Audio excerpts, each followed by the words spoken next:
Vanessa Lindis and Tori Hey everybody, welcome back to the channel, and in today's video I'll be giving my review for Take Me Back for Christmas, the new and final Christmas in July film. Only got 2 this year, so we'll be starting our summer nights, or whatever they're going to call it. Whatever they're calling it, I think it's summer nights films now. This stars Corey Sevier and Vanessa Lindis. Vanessa Langis. Langis. How do you say her last name?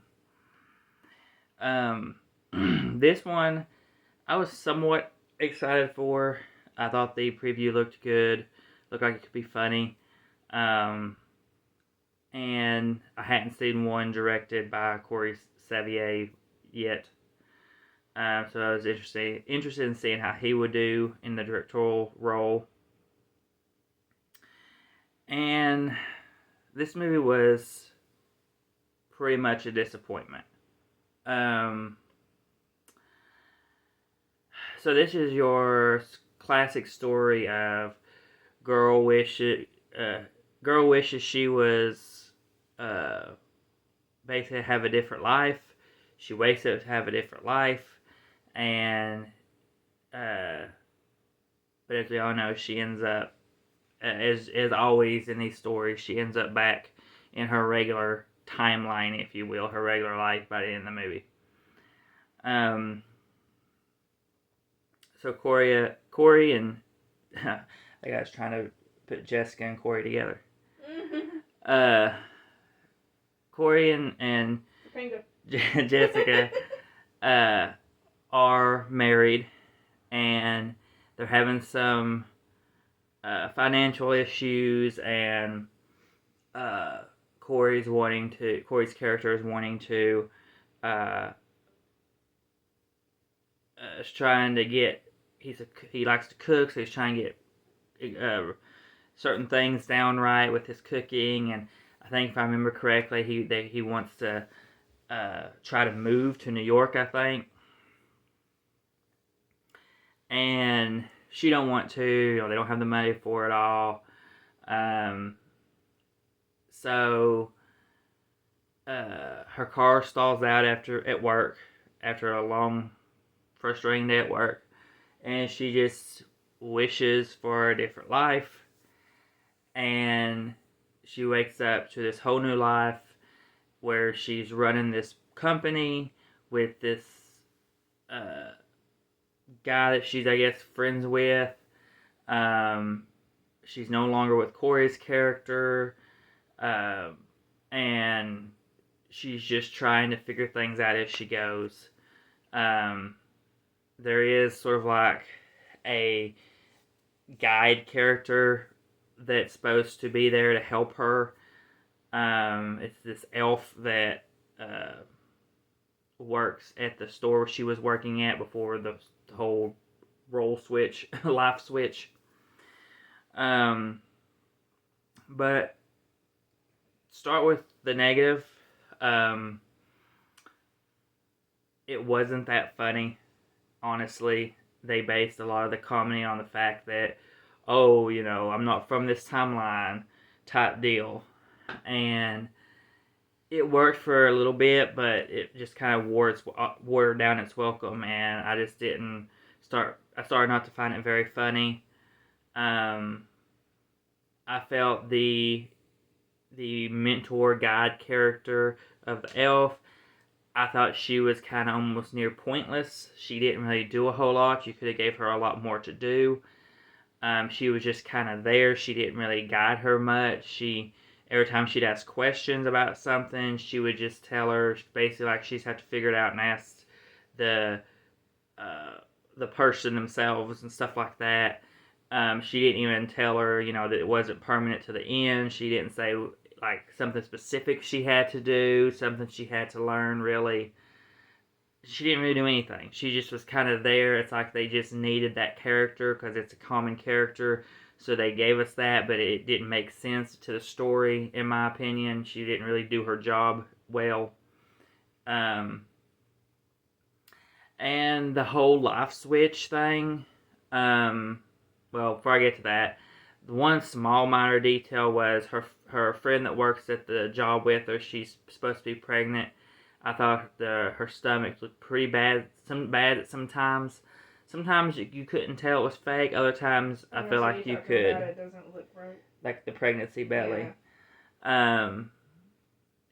You could tell sometimes that the pregnancy belly looked fake. Other times, it wasn't as noticeable.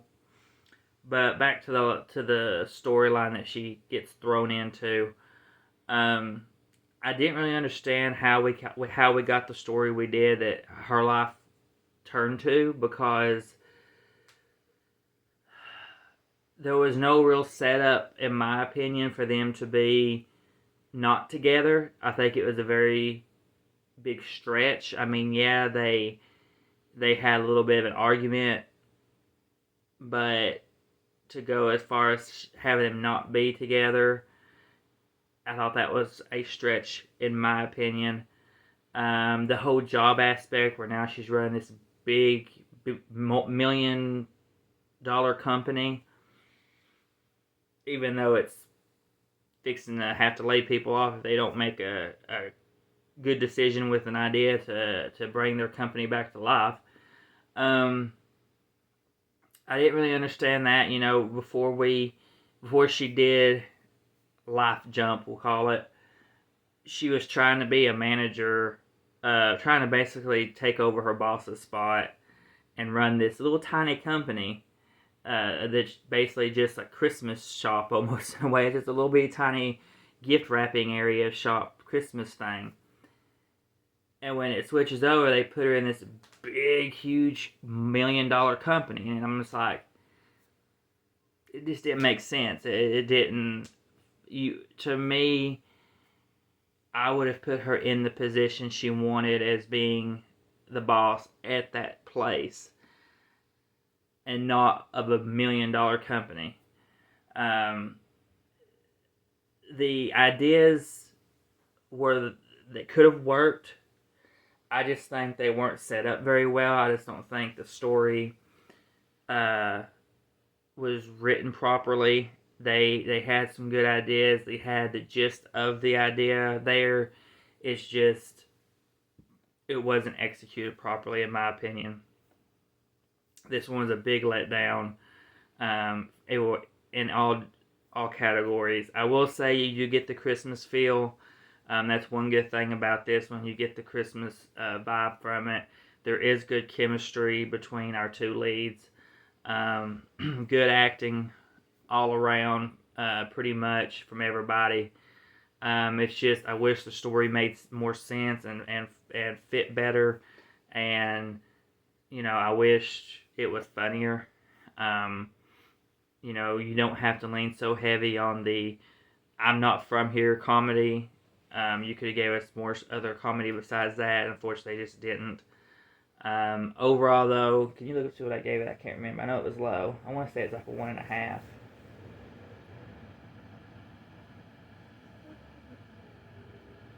Right, get there. 1.5 of that one, you said? I think. I could be wrong.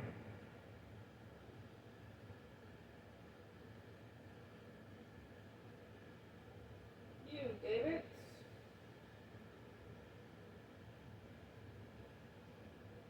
When did you watch that? Last weekend. That would be why I didn't see it on here at the first one. 2.5. 2.5? Yeah. Must have been generous. I gave it apparently a 2.5. I guess because the pieces were there and it just didn't come together well. But so 2.5 for this one. We'll see how they go from here. Could I give this movie lower? Obviously so, because I said I thought I gave it a 1.5. But, I felt generous. I thought it had those pieces there, so I guess I gave it higher for that. But we'll see how the next one is. Hopefully it's good. I don't have high hopes anymore for these. Honestly, both Christmas and July films for me was a bust. So it don't really get me hopeful for the Christmas movies this year. But, you know, maybe I'll at least like the ones that I really enjoy the stars in. You know, like Holland Ronan. Ronan's got one coming up here for summer nights. So, yeah. Yeah. She's got one coming up here soon, so hopefully I like hers because I did like her in the Time for Him to Come Home for Christmas last year. So, with Tyler Hines. So, her and, what is it called? Haynes? Is that his name? The guy for Too Long? Colt Haynes? I think so. I know they're really close in real life. They need to do a Hallmark together. I would love them together. We'll see. Maybe one day. Maybe one day. I don't see them doing Hallmark ever, but that'd be nice though. That'd be one I'd watch. Figures.